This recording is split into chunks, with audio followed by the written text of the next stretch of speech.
Translation: previously being empowered by providence, you defeated a great number of such followers of Lord Vishnu. But today those same followers, having defeated us, are roaring in jubilation like lions.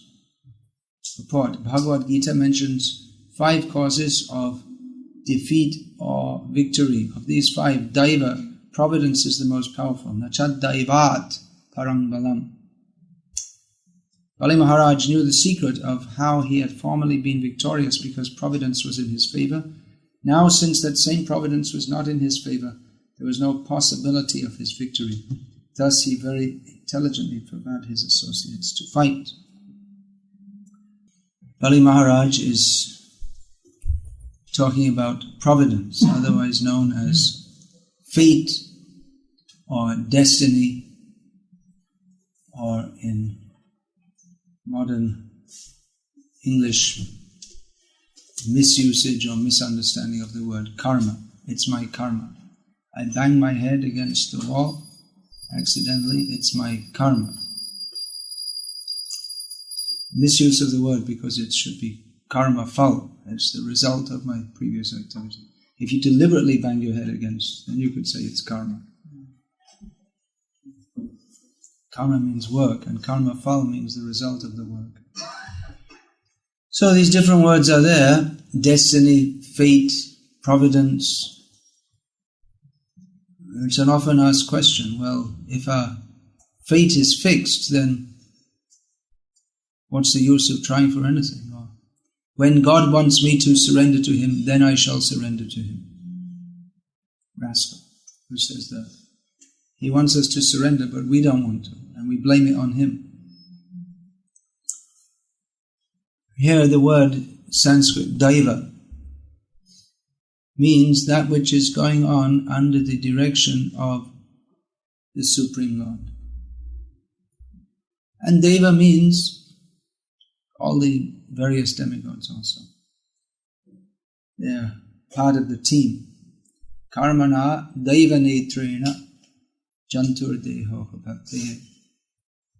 According to one's activities and under the supervision of the Supreme Lord and His representatives, the demigods, the living being gets a certain kind of body. So then we go to the astrologer or the palm reader, and he says this will happen, that will happen. And if he's at all competent, then it should be true. Otherwise, what's the use of him being an astrologer? They should be able to see at least certain patterns.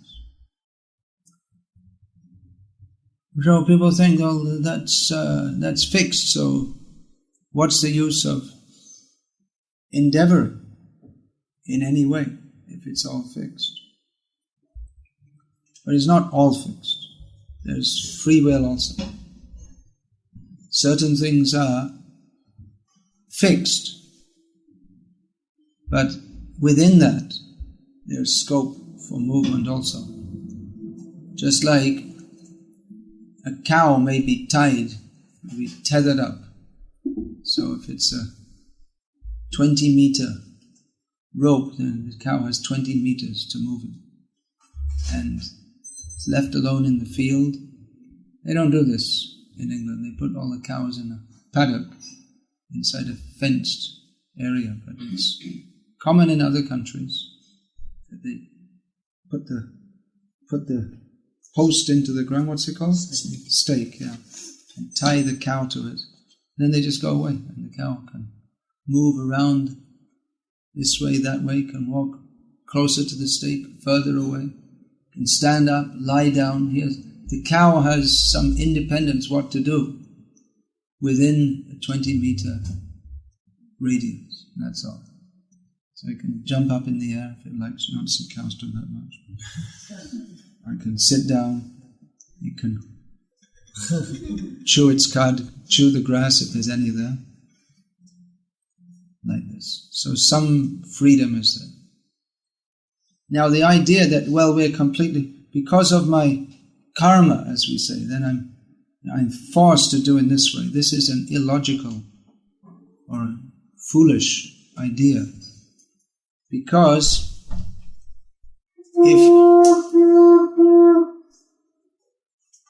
if you are now suffering or so-called enjoying karmic reactions for activities that we did in a previous life, then that should be because in the previous life we chose to act in such a way, and therefore we're now getting the results. So there must have been some choice to have made the activities by which we get the reward or punishment. It's not that in the previous life we had some choice and in this life we're completely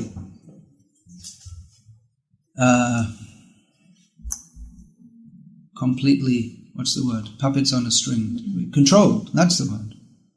We're completely controlled, we have no choice. Fate is there, it is very powerful. But how we respond to the various pushings or the various shapings of our fate, that determines our future. Otherwise, we're machines. We're like figures in a cartoon. We have no... Actually, our consciousness, it's meaningless. The figure in a cartoon moves here and there, jumps up and down, but it's not really a person. It may appear to be. So if we have no choice, then our existence is no more meaningful than that of a figure in a cartoon. So we have choice, just like you can get on an airplane, and once you're on it, you have no choice but to fly where it's flying. But within the plane you can sit down and go to sleep, or you can watch the movie if they're showing one. You can purchase things from the off duty free. That's right. Okay. There are so many things that you can do, but you are forced to be on the plane until it reaches its destination. Or if it happens to blow up in mid-air, you don't have any choice over that. So you are controlled to a large extent. If you're sitting on the plane, you think, well, I'd rather be lying on a beach somewhere, but you can't do it. And you can't start to think about doing it, or you can't actually actuate that until you get off the plane. So to a large extent we are controlled, but we also have a good measure of independence. Just like what you do on the plane can affect your future to a greater or lesser extent. If you're very tired and you take some rest on the plane, then say you're going to a business meeting at the other end, you might be able to be more alert and sharp. Or if you study the different business prospects, or you might meet someone on the plane and marry them. What you do can affect your future. Or if you get drunk and start hitting people, then there's a good chance you'll be arrested when you get off the plane. They'll have the police waiting for you. So there is choice. There is fate and there is choice also, but fate is very powerful.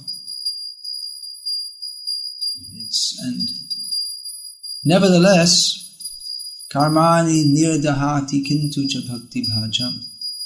Daiva means the Supreme Lord, Deva. The Supreme Lord under whose direction this is all going on, so He can change that. He can change our supposed fate. Just like yesterday was the anniversary of Srila Prabhupada's arriving in America. On the way to America, on the ship, Prabhupada had 2 heart attacks. And he said that actually that was supposed to be my time finished, but Krishna gave extra time because he had some extra work to do. So Krishna can change it all. That's stated in Shastra, that if you clap your hands in the arati.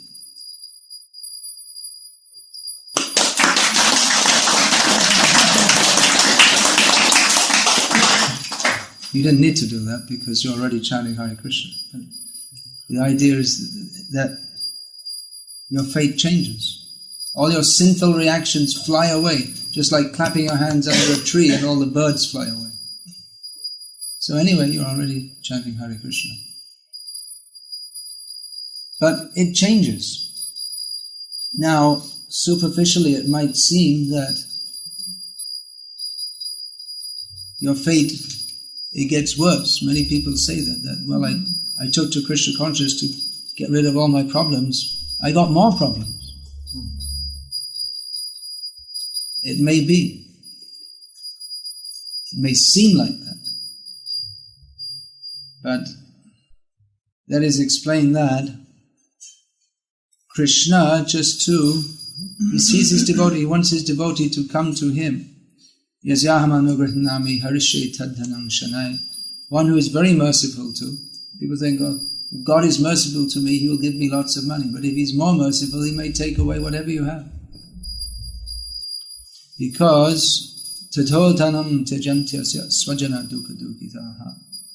Seeing that he doesn't have anything left, then his relatives who love him so much, suddenly he doesn't seem to be such a nice person anymore. We used to love him, he was so nice to us, he used to buy us ice creams and cars and didn't got anything to give us. So the love diminishes pretty soon. Fair weather friends. You find who's got money has got friends. In Thai, where if you know anything, been to Thailand, Sanatan? Yeah. It's very prominent in Thailand. It's a land of enjoying sex. All right, I didn't say you were. I was there also. I also didn't go for that. We used to print our books there. In the printers, they had receipts, like for a bar, and it would say food, wine, girl. It's all above board. It's not considered socially reprehensible to be a prostitute. Just another way of making a living. So anyway, in Thai, there's a saying, I hope there's no Thai people here because it's a long time, I've been out of touch for a long time, but it's Mi Nun Mi Pu Yin, which means if you've got money, you've got a woman. And if you don't, you don't. So Krishna takes away the money of those who want to serve him. In Bengali they put it Jai more kare ash tare kare sarvanash. Whoever desires me, I smash them, wreck them, destroy them. Materially.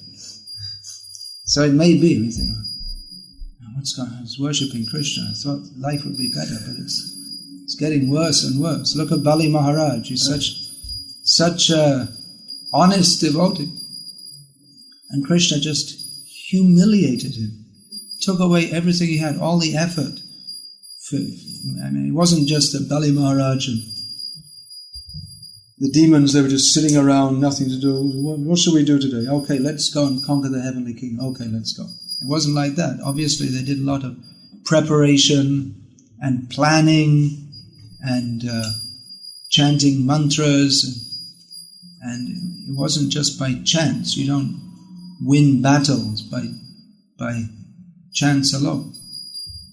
It may be here, nacha daivat param balam, but the daiva is very strong. But there's another factor also. Nahi suktasya singhasya pravishante mukhe mrigam. That you also have to do some work. You think, well, it's you know that the lion is very powerful, but it's not that he's just lying down asleep in the forest and the deer comes up to him and says, would you like to eat me? It doesn't happen like that. He has to get up and catch it. So one has to work also, one has to do something. Fate is there, but one's endeavor is there also.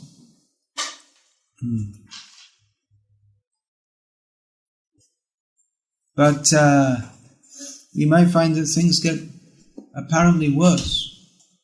We think, why is that? The devotee sees everything as Krishna's mercy. Tatenu kampan susamikshamana punjana evatmakritang vipakam hridvag apubhe viditan namaste jiveta yo mukti pade sadaya bhag. Devotee who is eligible for entering the spiritual world is thus eligible because of his complete dependence on Krishna. Full surrender. What is the symptom of full surrender? That you think, whatever happens, that is Krishna's mercy. It's my endeavor to endeavor in His service, but the result is in His hands. And if I have to suffer in so many ways, that is His mercy on me for my sinful reactions. The devotee thinks, actually I should be suffering more.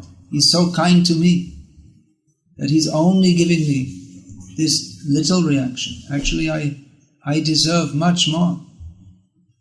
So that is the fact that things may become apparently more difficult for a devotee. For one reason is that Krishna wants to, by showing him by clearly showing the nasty face of material nature, the devotee becomes detached from it. Another reason is that Krishna, as a token, so many sinful reactions may be there, already waiting for millions of lifetimes. You may think life is pretty bad in London in 2006, but you have millions of lifetimes ahead of similar suffering. It's already lined up. And what we're doing is lining up more and more. But Krishna karmani nirdahati kintucha bhakti bhaja. He reduces that. He gives, just in a few years, he reduces all that and just makes it a little bit, so we become free from that. So a devotee, he sees everything. Of course, this requires to be advanced devotee. It's not very easy for a less advanced devotee to see this, to accept this.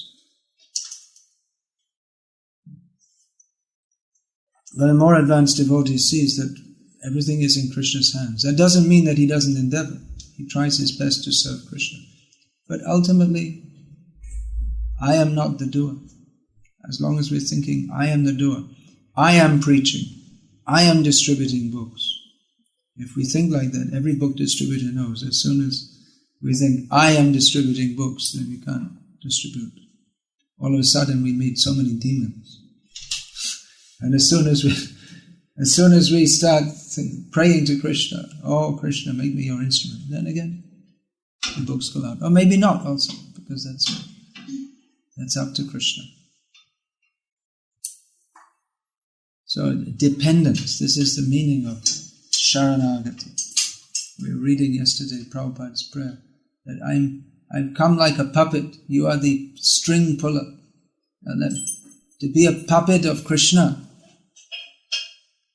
that is a glorious position.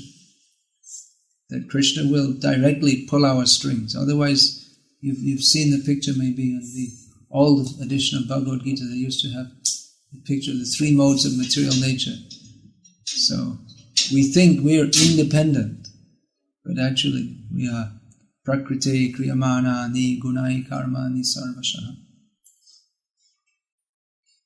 What's the next line? Ahankara vimudhatma, big fool. Kartaham iti mante. I am the doer. When the doing is done by the modes of nature. Again, this doesn't mean that we are wholly controlled, but we have a desire. We can choose to act in this way or that way, but whether it actually fructifies or if it does fructify what we decide to do, that is all being enacted by the modes of nature. We can't actually do it. I just scratched my ear, right? You all saw that? Did I? Did I scratch my ear or didn't I? Well, I did. This is not a Zen Buddhist course.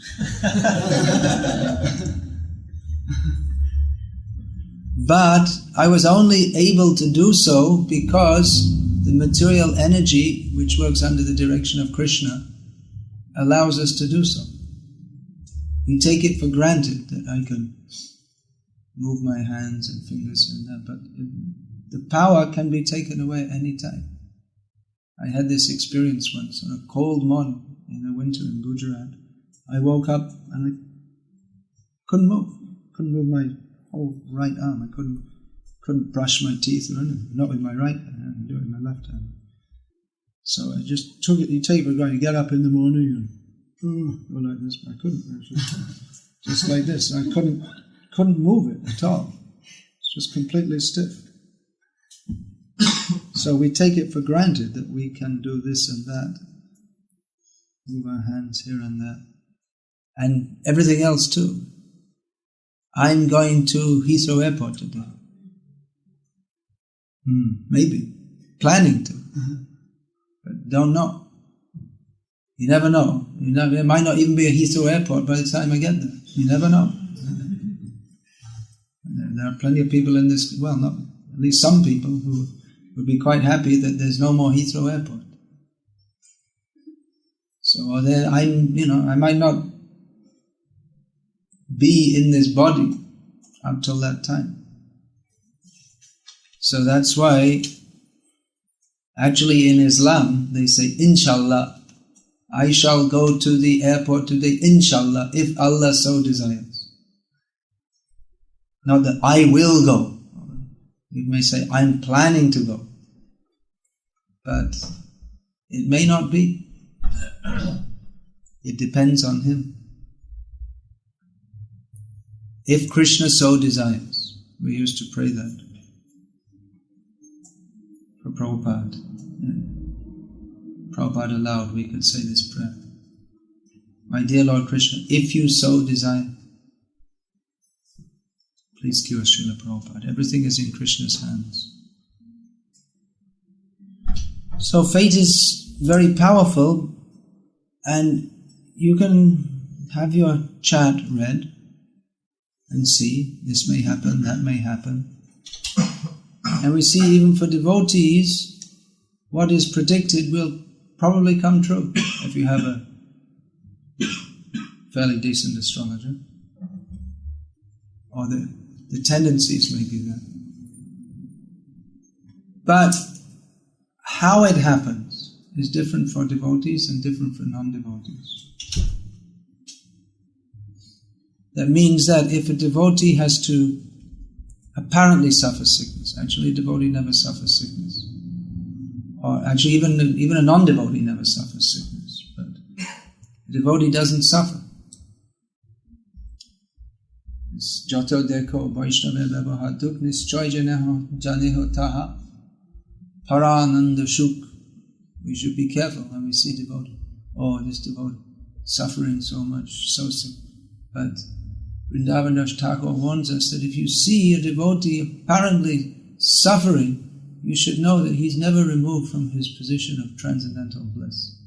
They may appear to suffer. So a devotee may have some suffering or sickness, but in Vaishnavochit Bhasha, or in the manner of talking that is suitable for Vaishnavas, we don't say that this devotee is sick. Of course, in English we say like that, but it should be said that he is enacting the pastime of being sick. It's all, we shouldn't think he's suffering material reaction. But we should understand that this is some pastime for teaching us. Madhavendra Puri was apparently sick, but that's described that sickness that was to give his disciples an opportunity to serve him. And see how surrendered they'll be. Ishvara Puri would take out his stool, of course. That's just a job here. But in the Vedic culture, to touch someone's stool, even a Brahmana stool, that's only the certain caste will do that. And even that means lower than Shudra. Bhangi, they're called, or Mehara, that's in Bengal.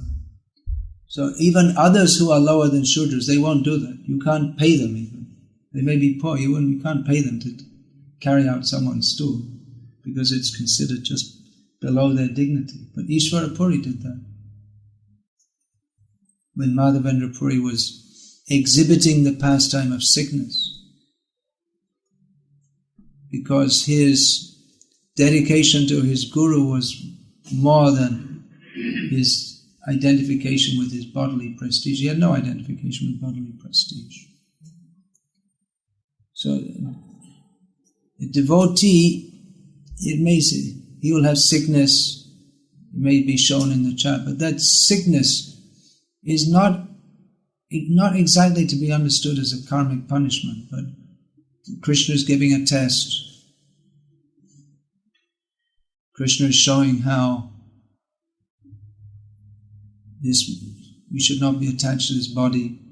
So it's not exactly in the same way that a non-devotee apparently suffers. Devotee doesn't suffer. Devotee understands that everything is ultimately Krishna's arrangement. The faith that this is Krishna's arrangement, Krishna has some purpose. Krishna is very kind to me, he has some purpose. He's teaching me something, he's arranging everything.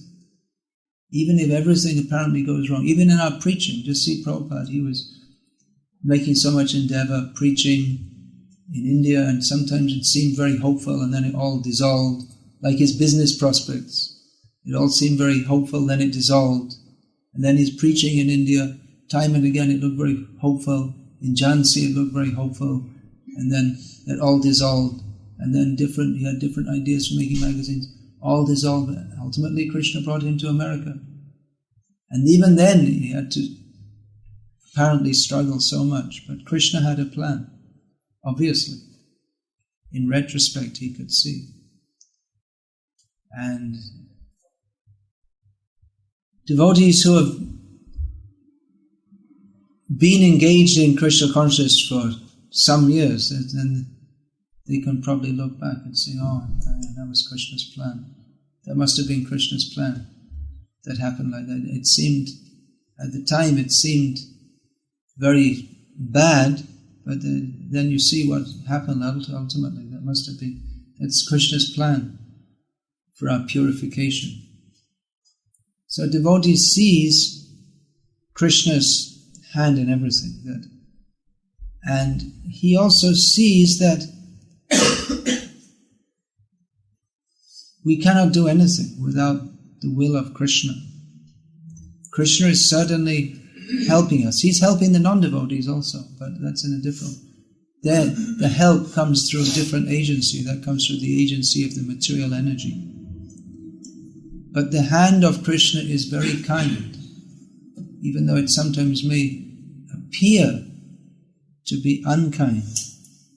But Krishna, the apparent suffering we may have to undergo, if we're actually devotees, then that will help us to come to Krishna more quickly. Krishna wants us to come to him quickly.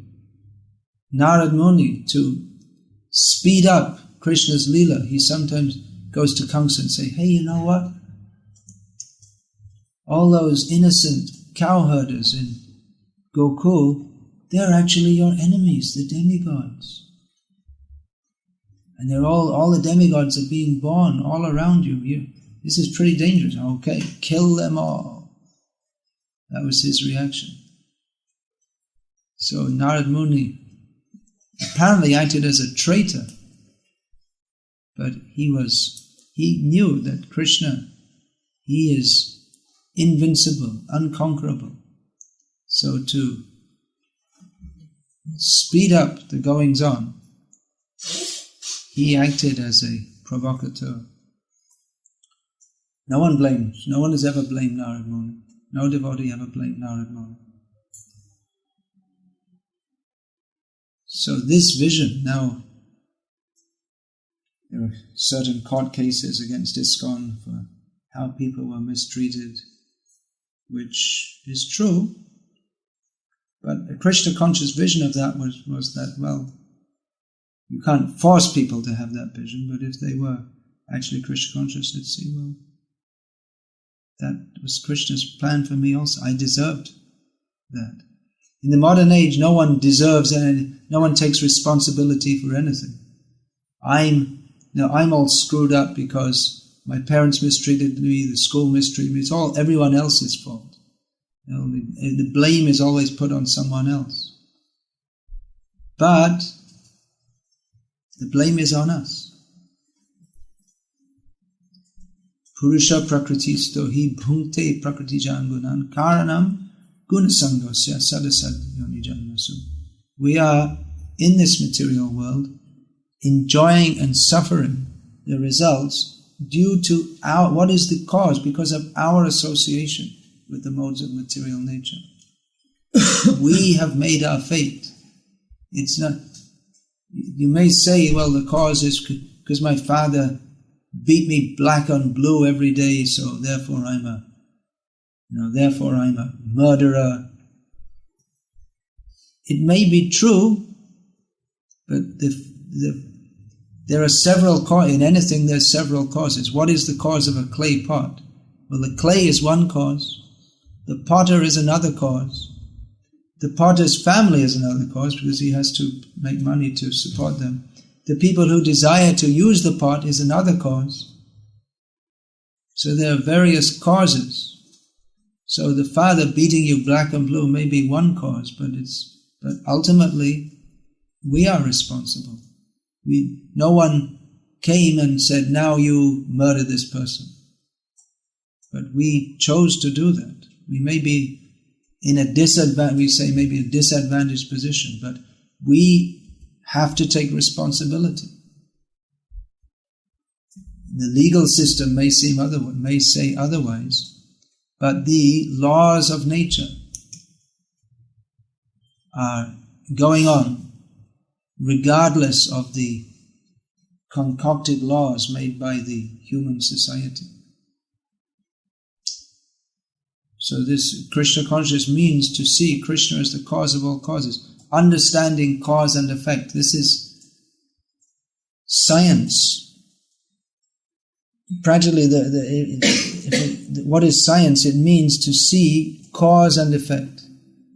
So Krishna consciousness is the ultimate science, to see cause and effect. It's quite complex.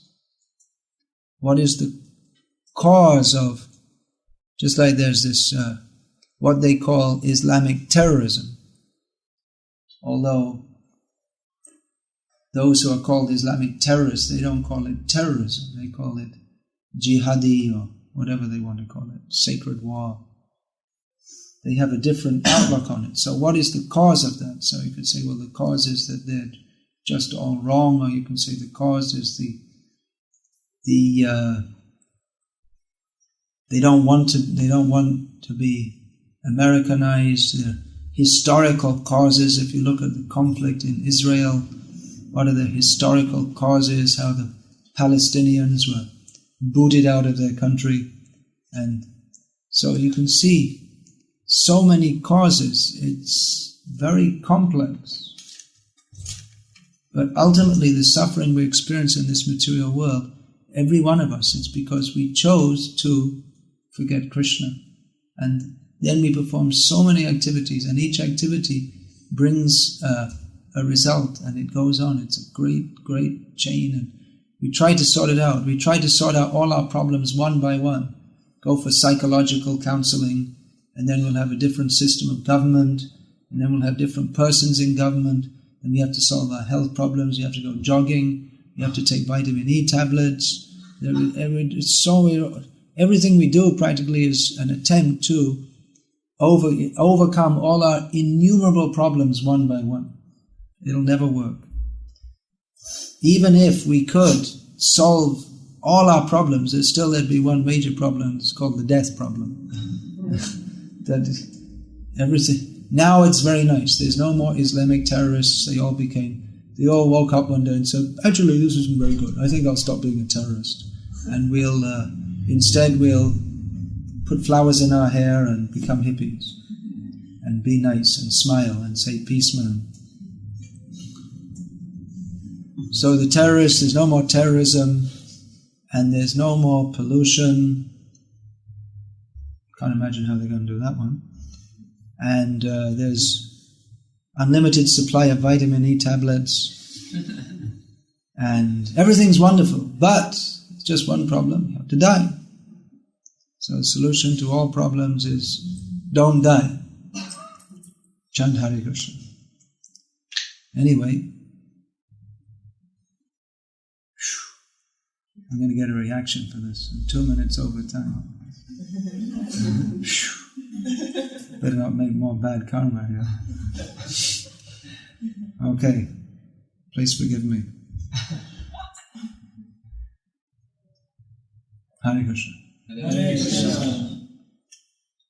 All glories to Srila Prabhupada. Srimad Bhagavatam ki jai. So please go and interfere with everyone's karmic reactions by giving them Prabhupada's books. Change their lives.